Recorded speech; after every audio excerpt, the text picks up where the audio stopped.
The Curse of the Hope Diamond. The moon hung low in the sky, casting an eerie glow over the Smithsonian Museum. Inside, the halls were quiet, save for the occasional soft creak of the floorboards. A night guard, James, was making his rounds, his flashlight cutting through the dark like a thin blade of light. As he passed the exhibits, something caught his eye, the faint glimmer of blue from a case just ahead.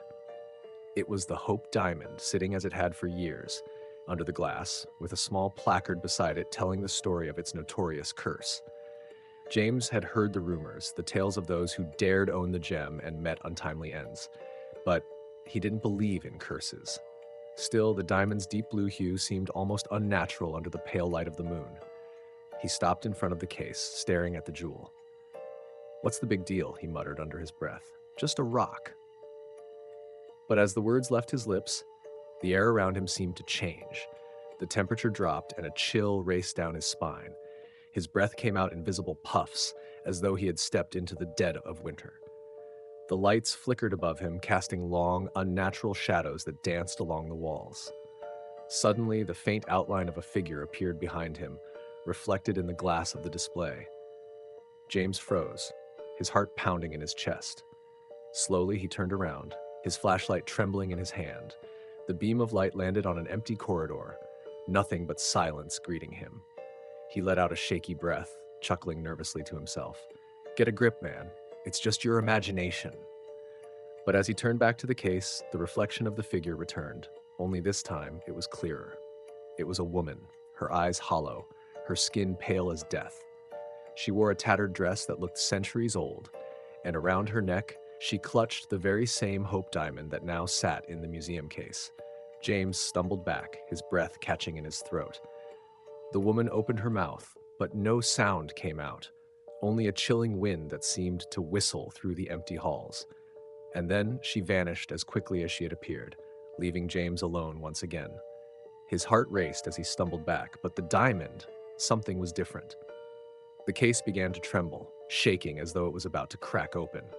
James couldn't take his eyes off it, and then, with a sharp crack, the glass shattered, sending shards flying across the room.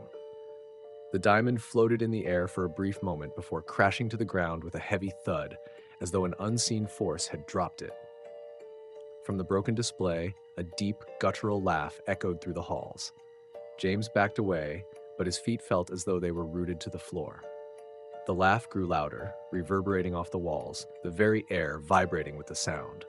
Suddenly, images flashed before his eyes. The diamond's history unfolded like a film reel.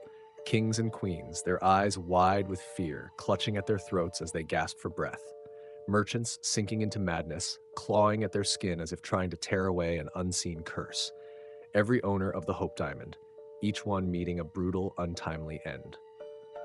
James collapsed to his knees, the weight of the curse pressing down on him, suffocating him. He tried to scream, but no sound came out.